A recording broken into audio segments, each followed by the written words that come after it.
Alright, welcome back to a new video. Today I want to talk about damage calculation and focusing on the research aspect. So the first question people ask me, how do I get my sample data? What do I do so I get those numbers? Well, first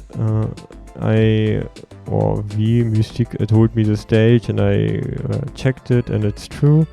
There is one or some optimal stages in the early chapter of index where the resistant values are the same. Why this is the case I will explain later in this video, but for now just accept this as a fact.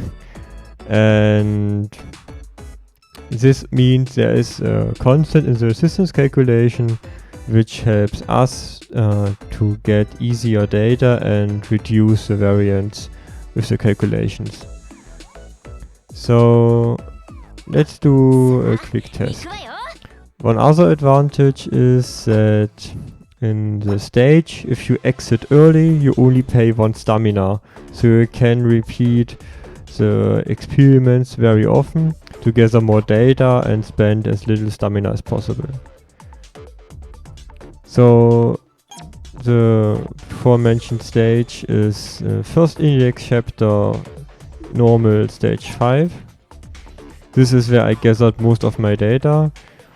Keep in mind those are red sign side enemies, so when you collect data keep an eye out for against sign side passes, or if you're using green or blue ones you need to add or reduce the color resistant values afterwards. So let's do a quick test to see how high their mental resistance is. For this test I'm using the red Nev. Let's check her out quickly. Her attack stat is 6814. She is a mental character, so she uses this attack stat for damage calculation. Her skills doesn't matter for this test, and here are her both of her auras. And since the enemy is red type, she doesn't apply the bonus against green, so her aura is only 136 times 4 for the medium and times 8 for the big one, meaning it's 136 times 12, and the sum of this added to the attack value is 8446. And do our own research in the past, we know that the stage has a magic resistance of 34, so the total amount of damage I expect is 8412. If it's non-crit. Let's see if it's working. I recommend when doing damage tests that you reduce the slow the battle speed to 1 if you try to get the data. Let's see, the attack is 8412, just as I mentioned before the fight. So this confirms that the enemy has a magic resistance value of, or mental resistance value rather, of 34. And this is the basis on how to get the stage data for the resistance. And now that you got the resistance, you can exit out early, pay 1 stamina only. And we have our first value. So now that we got the resistance one, which is the hardest one to make static if you are testing against other stages like aim burst. So that's why I'm using this stage normally. And now you could test different kind of numbers or buffs or skills I mentioned in the document, one step at a time, because again you want to reduce the variance as much as possible. So if you only test like a passive or one skill or one buff, just try to use a normal attack if you don't need a skill, and calculate each on their own. And if you want to do a complete calculation, a more complicated one, then you also need to do a bit more math. I will do one example of this now. So I prepared this small team what happens here is that we have the Angeline. She's also mental type and she has 7445 attack stats. The skills are needed, and the passive one, this bottom one, is important because the bottom one also gives mental damage bonus, and the arrow direction one are always the same. I will explain this more in another video about damage calculation, but the arrow direction is 10% bonus. So now we have her stats. Let's check out the assist stats. So the index assist brings 6541 mental damage on top, and since they are matching, they will get a 5% bonus on the stats. Her skill doesn't matter because it's, her skills, the first one applies only when I skill, I don't use the skill, and the second one applies when my char falls below half HP, which won't happen either in this fight. And right here there is the bottom one, which is interesting because here she gets, or she brings some more stats to the pairing. But those will apply after the bonus. So now we covered the Angeline and know her stats and the assist stats. Let's check out the Nev. When accelerator skills, her skill triggers as well, and then she will apply a buff to our Angeline. In this case it's a medium mental damage buff, and her skill level is 135, which is important. I will explain a bit later why it's important to keep the level in mind. Alright, that should be all of the numbers I use in this fight. Let's start and get some data. Since the Nev also raises the critical chance a bit and the enemy dex is quite low, I'm very likely to crit. Placing accelerator here, Angeline normal attack.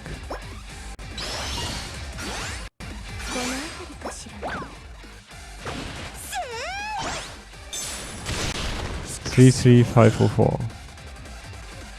Now exit before he kills himself. Too late. He kills himself. So I lost some stamina here, but this is fine. So you wouldn't use accelerator to reflect, but another char like, I don't know, green Mikoto, because she only buffs herself and doesn't gain a reflect which kills the enemy. Okay, now we have some data. Let's check out the numbers. So at first, the Nev one. As already mentioned, we have the attack stats here, and this part is from the aura, which I mentioned earlier. The aura works this way, that she gets 4 from the medium, 8 from the large, second passive. Since both are the same level, I can combine this to 12, and if you add this together, I reach this number. And if you look at the damage again, it's 34 less, which confirms the mental resistance of the enemies. Now for our more complicated example, as mentioned earlier, at first we start adding up the battle and the assist stats right here. Then we add a matching color bonus to reach a total of 14,685. Afterwards we apply aura and the assist passive. Since there is no aura in this team, it's 0, and the passive is right here. It's 3 times 127, which is the passive level of our assist. And the 3 is because it's a combined passive. I will explain this in another video, how the combined passive works.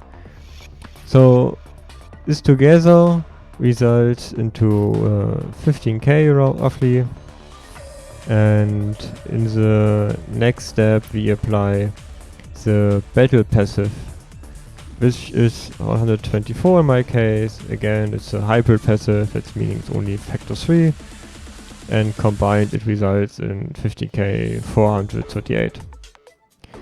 So after we got all the passive levels added, now it's time for the buff to come into play. I used the medium mental buff, which is 30% raise, and the increase is always additive to the start default modifier of 1. So if I say it's increasing by 30%, it's actually increasing the multiplier for the buff from 1 to 1.3. And after the buff modifier gets applied, the buff level gets applied. That's why you should raise the skill levels for buffs, so they get more bonus. And after the buff calculation is done, we reach 20,337. Now it's time to apply the battle passive multiplier. In this case is 10% as mentioned earlier from the direction bonus, which results in a total of 22,371, which is roughly the amount I get from the battle if I calculate a bit backwards.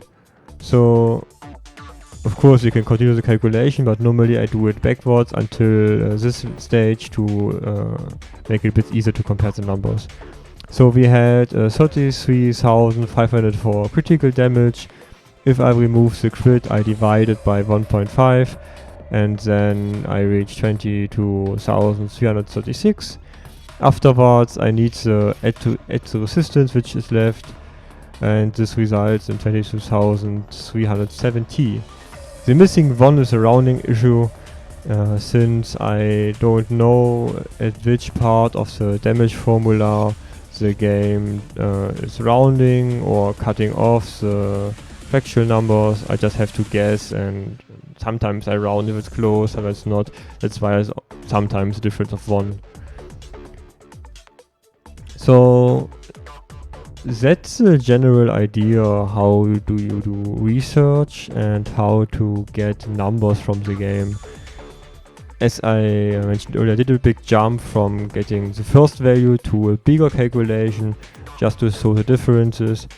And as mentioned beforehand, if you want to do your own tests, reduce the variance as much as possible, only focus on the one thing you want to test. Don't use buffs if you want to test an ultimate modifier, don't use buffs if you want to do test a passive one. Just only do testing for this skill or ability you want to test, and nothing else which isn't needed. It only makes it complicated to calculate.